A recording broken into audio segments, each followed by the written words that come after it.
Good morning, Nachum. Good Erev Shabbos, everybody. Whoa. I'll try to do this as, I don't want to say quickly as possible, but first of all, let's remind one another that Emeritus this coming Sunday night, we begin the rabbinic Yom Tov of Chanukah. And let's not forget, this coming Shabbos, we have the privilege of reading Parshas Vayeshev. Emeritus, hopefully at the end, I'll try to talk both together. But meanwhile, let's get started with Chanukah. What's the basic difference between Chanukah and Purim? Purim, which historically came first, which led to the building of the second Beis HaMikdash, Purim was a threat to the Jewish body. Haman, Harasha, wanted Lahashmid, Laharog, Uliabed. He wanted to annihilate the Jewish people. And therefore, on Purim, there is a mitzvah to have a seudah, to have a party, to drink wine, because we gladden the body that was at stake on Purim. Chanukah was not a physical assault on the Jewish people. It was a spiritual assault.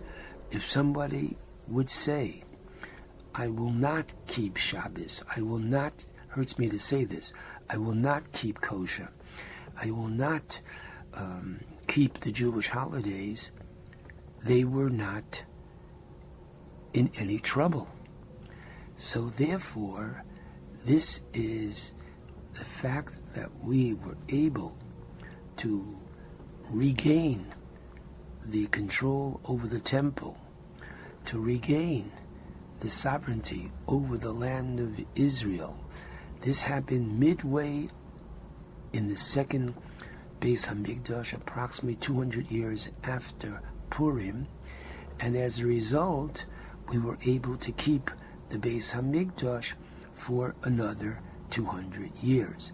But since the primary assault on the people was spiritual, therefore there is no mitzvah to eat or drink on Chanukah. Listen carefully. One cannot fast, but one does not have to have a special Chanukah meal. The way clearly it works out is that, especially today, with communication and travel, that we don't travel on either or Shabbos or the holidays, the biblical holidays, then families very often are limited in terms of getting together, family and friends. And therefore, it is customary, Baruch Hashem, for family and friends to get together on Chanukah.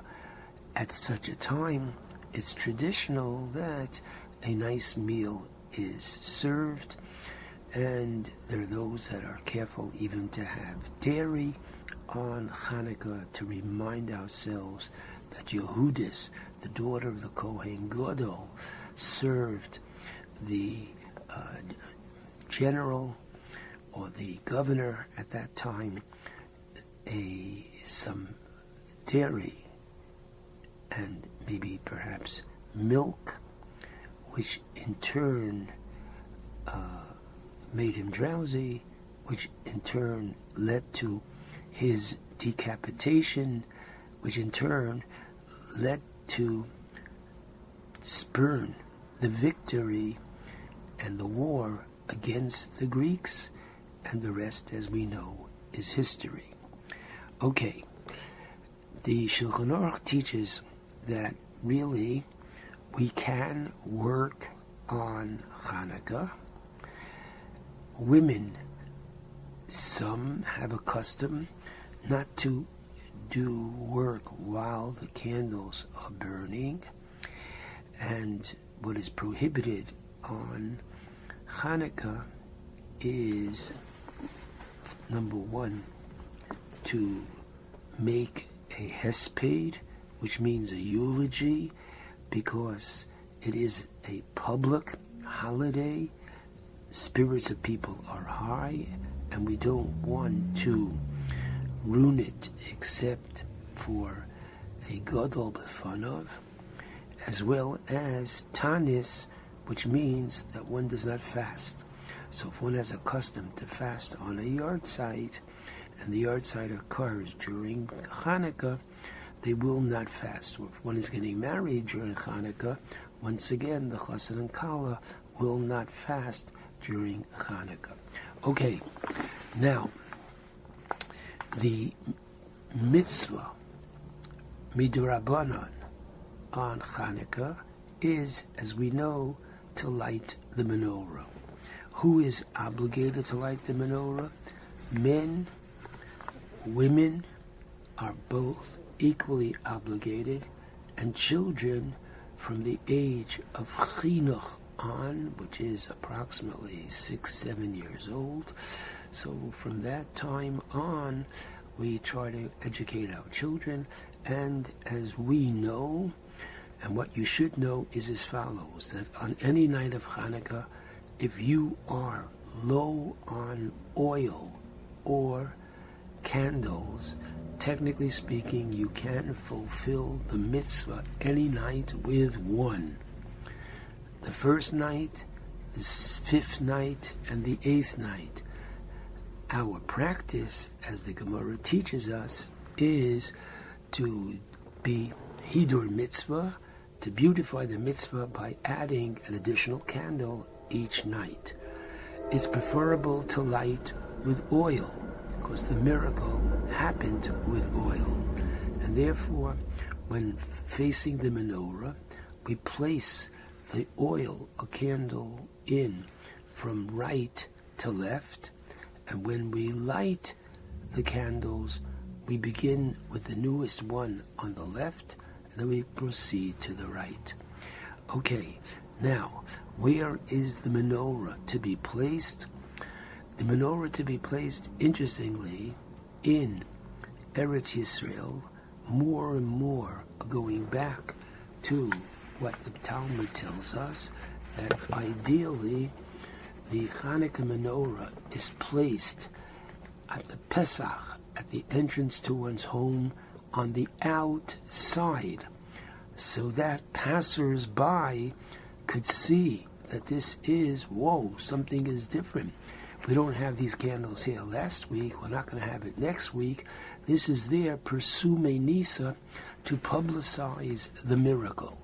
Now, for many, many years, A, B, C, we were not in the land of Israel. Most of the Jewish people were scattered all over the world. And B, it was not safe for the Jew to light outside his home. And therefore, over the years, depending upon the sociology of the day, that is where we put the menorah, either in the window within our house, or, forgive me, on the kitchen table with the drapes closed. One way or another, we tried to have Persume Nisa, which means to publicize this miracle. Okay, now, the next thing is when, at what time should one light the menorah? So the Talmud says the time to light the menorah is with Shkia, sunset. Well, there's a debate between the Rambam, who understands sunset to mean the beginning of sunset, what we would call approximately 4:30 today in where we are in the northeast, and in Eretz Yisrael, again, we're talking about lighting at the beginning of sunset according to the Rambam all over. However, while we respect the Rambam, and many light a little earlier, the Shulchan Aruch disagrees with his Rebbe, the Rambam, and says the proper time to light is with Laila, night, Tseis HaKochavim, when the stars come out, which is approximately 30 to 40 minutes after sunset. Okay, now, till when can a person light? Technically speaking, as long as someone else is awake to see the lights, be it somebody outside, be it somebody inside the home.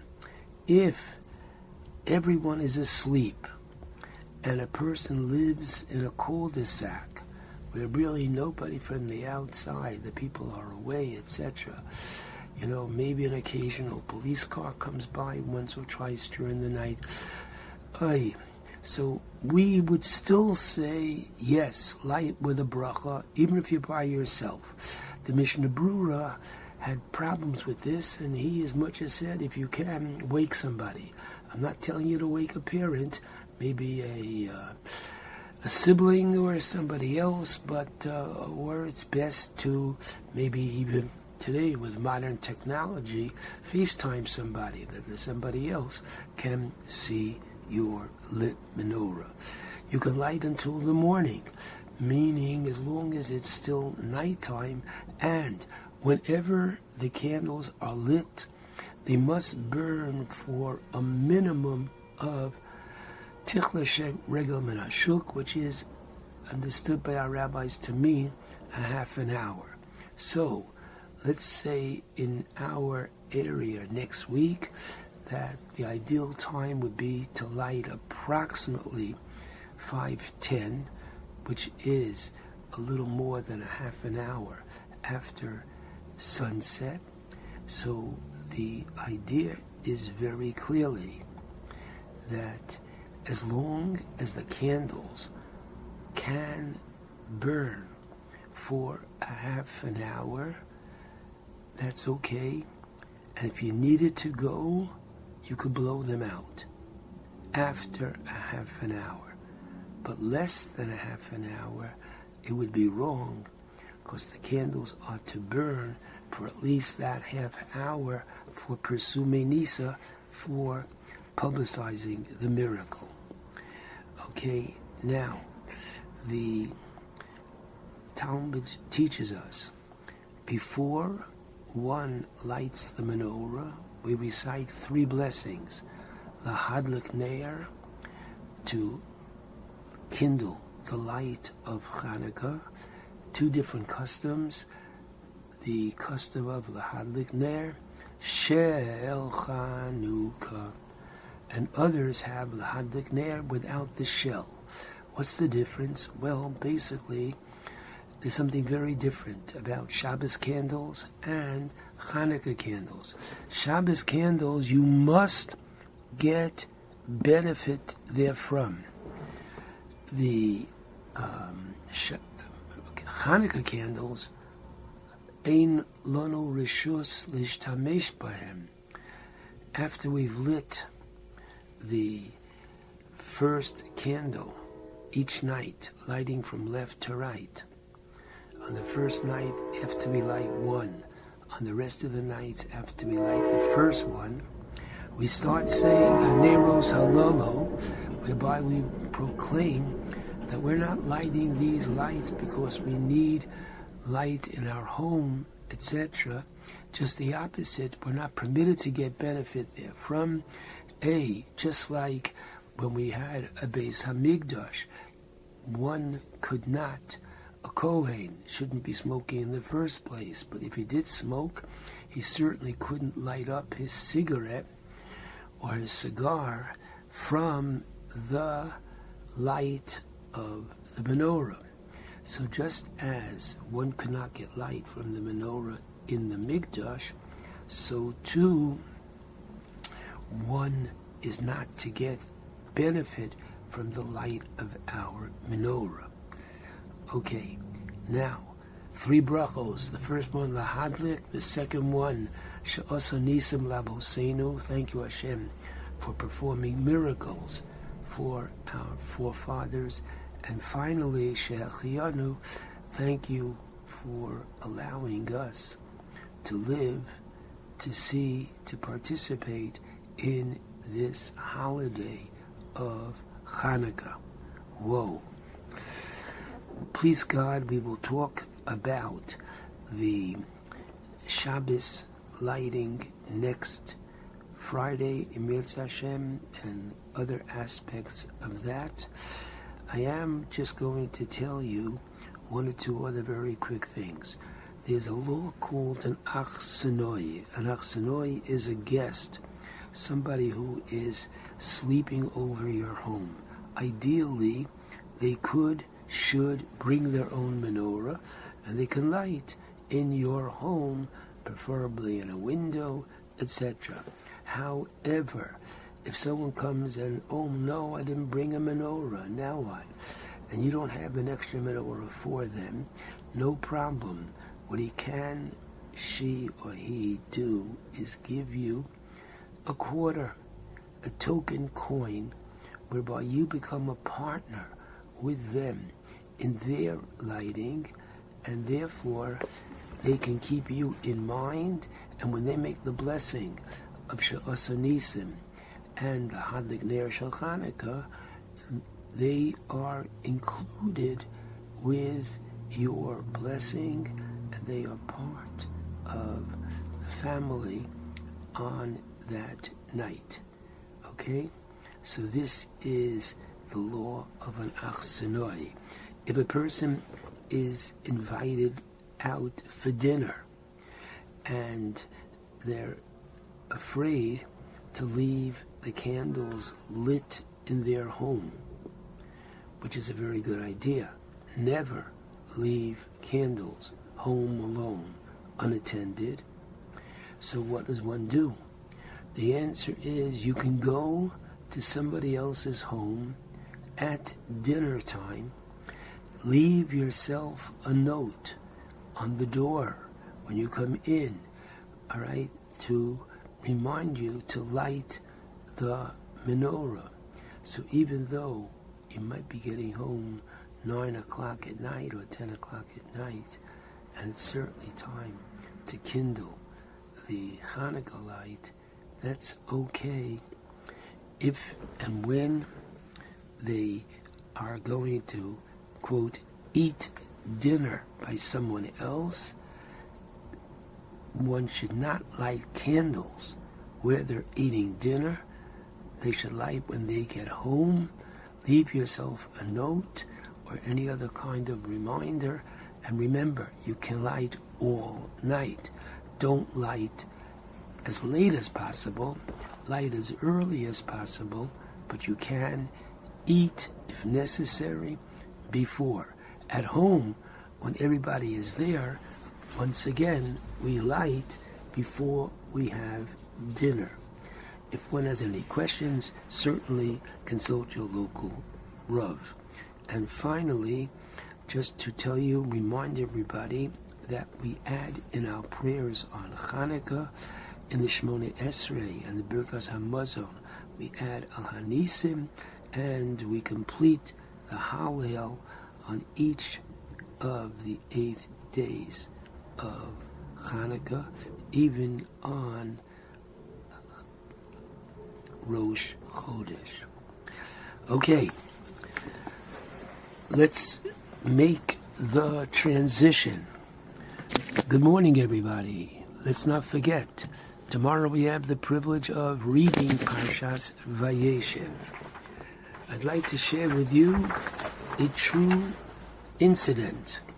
I was once asked by an illustrious rabbi, who is the most unsung hero in Parshas Vayeshev? And after reflecting, I answered Ruvain, for the Torah testifies on his behalf that he had the best of motives to save Yosef from his brothers, though he tragically never carried out those intentions. The correct answer the rabbi gave me, however, was nothing short of astonishing. The rabbi said, the unsung hero in Parshas Vayeshev is the fly. He proceeded to explain the precise split-second timing of that fly.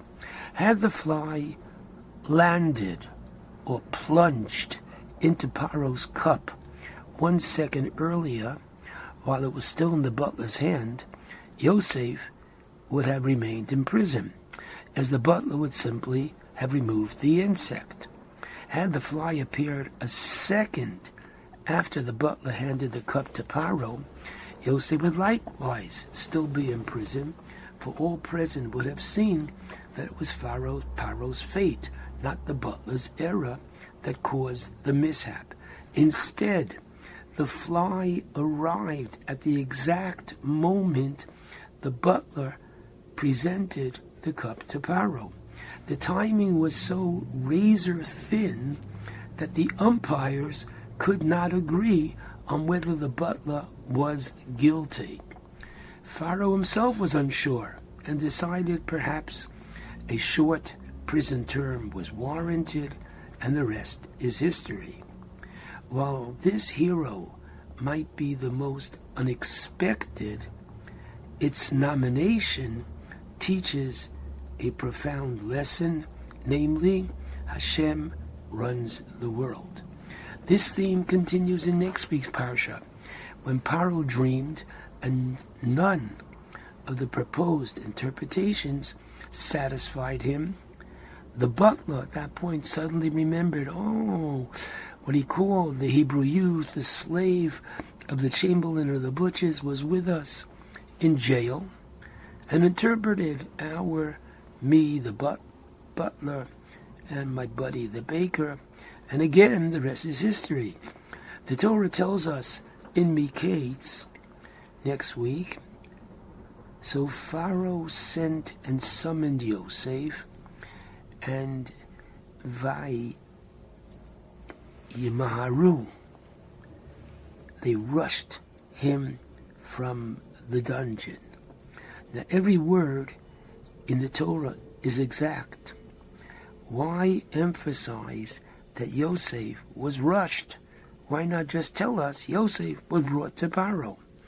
And this foreigner explains that the Torah is teaching not only a historical detail, but a timeless principle, namely, that divine salvation always comes hastily and unexpectedly.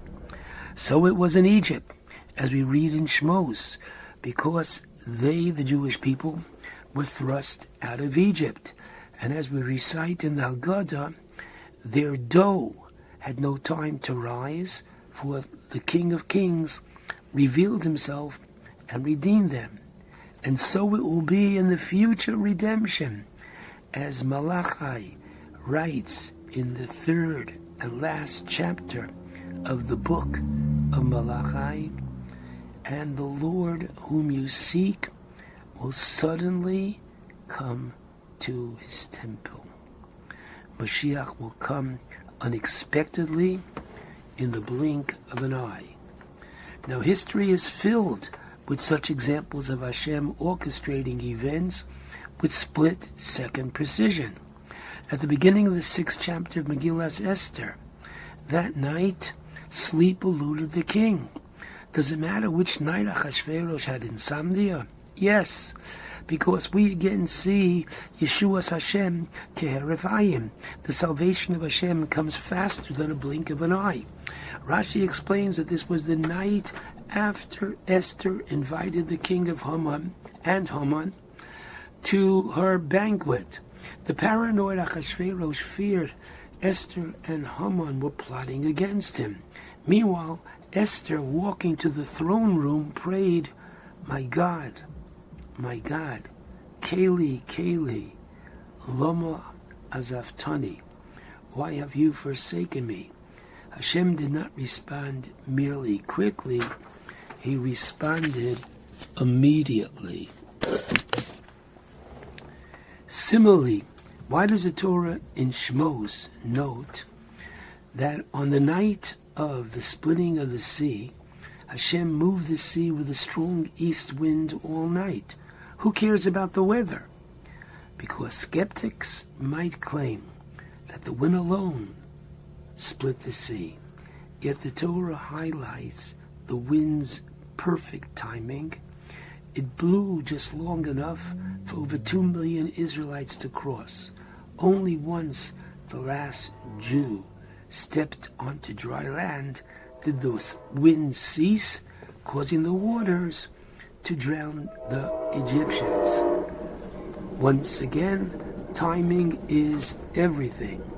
In Parshas Toldos, the Torah tells us, and it was, that when Yitzchak finished blessing Yaakov, and Yaakov had scarcely left his father's presence, Esav, his brother, came from his hunt. Rashi notes that as one left, the other entered. Another example of divine orchestration down to the second. Likewise, in this week's parasha, the Torah describes the cargo of the caravan transporting Yosef to Egypt. Their camels were taught bearing spices, balsam, and lotus. Does this really matter? Rashi, citing the Medrash, teaches that Hashem intervened for Yosef's comfort. Ishmaelite caravans typically carried foul-smelling goods, such as tar and naphtha. However, Hashem arranged that this caravan be an exception, what we would call perfect timing. This background helps us better appreciate Chanukah. Each night we recite the blessing, She'asa nisim la'avoseinu, that Hashem performed miracles for our ancestors. The plural nisim refers both to the miraculous military victory and to the miracle of the oil. But why was the second miracle necessary? Was it not enough that the assimilationist decrees of the Greeks were overturned, that Hashem delivered the many into the hands of the few, the impure into the hands of the pure, the wicked into the hands of the righteous, and the wanton into the hands of the Torah faithful? The Maharal, in his Chedushei Agados 2, Shabbos 31b, explains that one might have mistakenly attribute the military victory to natural causes, familiarity with the terrain, strategy, or luck. Therefore, Hashem provided an unmistakably supernatural miracle, the oil burning for 8 days, to demonstrate that the victory too was entirely supernatural. And the timing is no coincidence. The war ended on the 25th of Kislev, and the miracle of the oil began that very night. Once again, a divine wink. And finally, returning to the second Chanukah blessing, we thank Hashem for the miracles He performed Bayomim Haheim, in those ancient days, Ba'azman Hazeh, at this time. At this time refers not only to the season, the darkest nights of the year, when we light the menorah, but also to His extraordinary timing throughout history. It reinforces our belief in the 12th of the Rambam's 13 principles. Ani ma'amin b'emunah shlema b'vias HaMashiach. I believe with perfect faith in the coming of Mashiach, and though He may tarry, I await His arrival every day. As Malachi promised, Mashiach will come suddenly, like the blink of an eye. I take this opportunity to wish everybody a freilichen Chanukah starting this coming Sunday night. I take this opportunity to wish everybody a wonderful Shabbos preceding Chanukah, the beauty of Shabbos, and reminds us once again the fact that we have to light candles very early this Friday, as we've been doing in the last few weeks, reminds us once again that He runs the show every second of the time. Shabbat shalom and a freilichen Chanukah to all.